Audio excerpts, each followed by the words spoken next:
नमस्ते और इस खास चर्चा में स्वागत है। आज हम एक ऐसी कहानी पर बात करने वाले हैं जो the scholar of the soil से जुड़ी है और सच में यह किसी को भी सोचने पर मजबूर कर सकती है। मुद्दा है रेजिलियंस, यानी कि किसी भी हाल में डटे रहना। हम अक्सर सोचते हैं ना कि जब कोई बिल्कुल शून्य से मतलब जीरो से शुरुआत करता है तो वो नामुमकिन से लगने वाले लक्ष्य कैसे हासिल कर लेता है।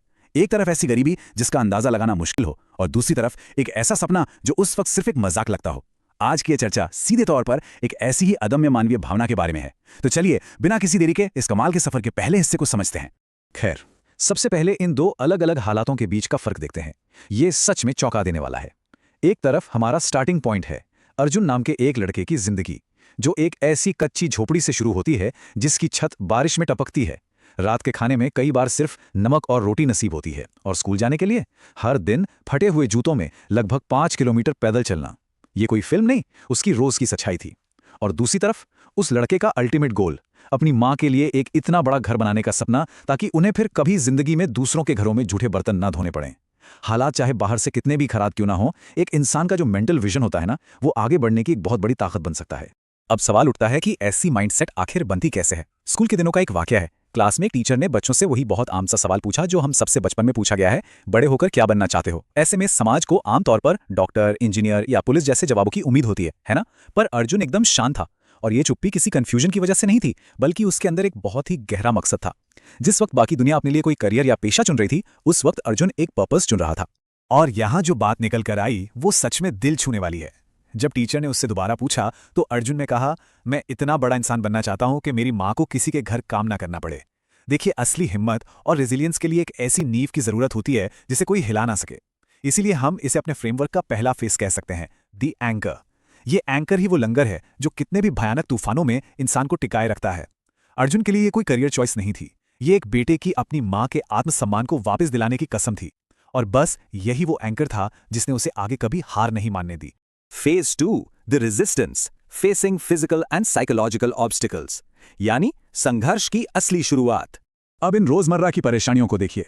किताबों के लिए बिल्कुल पैसे नहीं, स्कूल की फीस भरने का कोई जरिया नहीं, कई बार भूखे पेट सोना और पढ़ाई करने के लिए सिर्फ मोमबत्ती की रोशनी।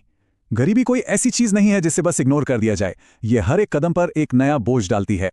ये सिर्फ किसी एक इंसान की परेशानियां नहीं है, ये वो सिस्टम की खामियां हैं जिनसे गरीबी में जीने वाले हर उस इंसान को लड़ना पड़ता है जो अपने लिए एक बेहतर भविष्य चाहता है। और इन सब के ऊपर समाज का बर्ताव। जब आसपास के लोग सोचते हों कि गरीब का बेटा आखिर कर ही क्या लेगा, तो उस नेगेटिव सोच से बचना भूख बर्दाश्त करने से भी ज्यादा चैलेंजिंग हो जाता है। और ये जो मानसिक दबाव होता है ना, ये सिर्फ बाहर से नहीं, घर के अंदर से भी आता है।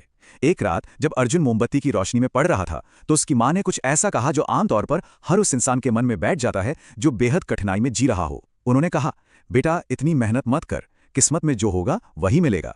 ये फेटलिज्म, यानी सब कुछ किस्मत पर छोड़ देना, एक बहुत ही बड़ी मनोवैज्ञानिक दीवार बन जाती है।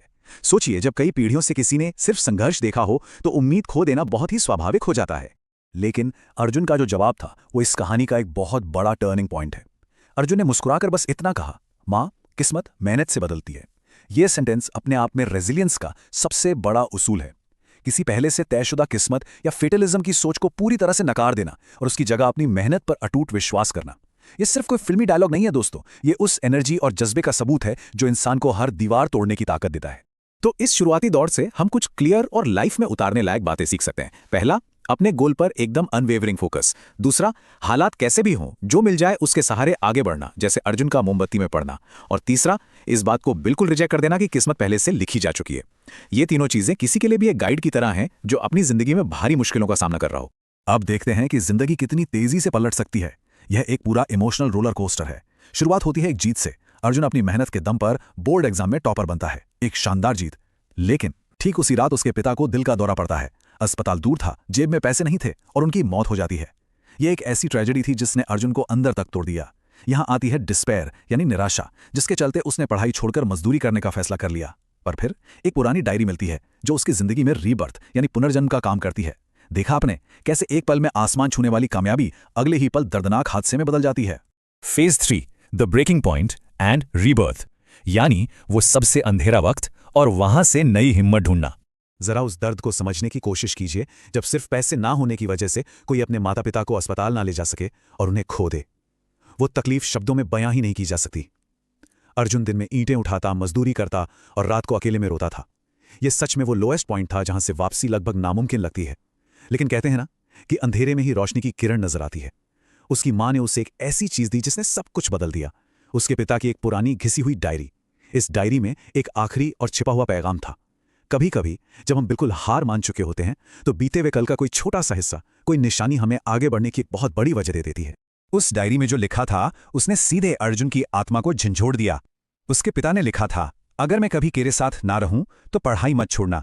गरीबी इंसान की जेब खाली करती है, सपने नहीं। खैर, इस बात को थोड़ा ठहर कर महसूस कीजिए। ये महज अल्फाज नहीं थे, ये एक बाप का अपने बेटे पर अटूट विश्वास था।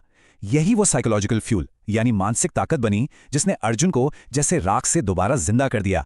यह साबित करता है कि हालात चाहे जितने भी खराब हों, वो आपके सपने तब तक आपसे नहीं छीन सकते जब तक आप खुद उन्हें ऐसा करने की इजाजत ना दें। Phase 4 the execution and Triumph, एक ऐसी लगन जो कभी ना रुके। इसके बाद तो अर्जुन का रूटीन देखकर किसी के भी रोंगटे खड़े हो जाएं। रोने और शोक मनाने का वक्त पीछे छूट चुका था। अब बारी थी अपने पिता के उस भरोसे को सच कर दिखाने की। सुबह सुबह कड़ी धूप में शारीरिक मजदूरी करना और फिर रात रात भर जाकर किताब के आगे बैठे रहना। न जाने कितनी ही रातें उसने भूखे पेट गुजारी होंगी। लोगों ने ताने मारे, मजाक उड़ाया, लेकिन उसने किसी से एक शब्द नहीं कहा, कोई शिकायत नहीं की। यह इस बात का सबसे बड़ा सबूत है कि अक्सर अपने सपनों को हासिल करने की कीमत खामोशी से चुकानी पड़ती है। एक बहुत बड़े दर्द से गुजरना पड़ता है। कामयाबी का सच में कोई शॉर्टकट नहीं होता। और फिर आता है वो दिन, नंबर 1।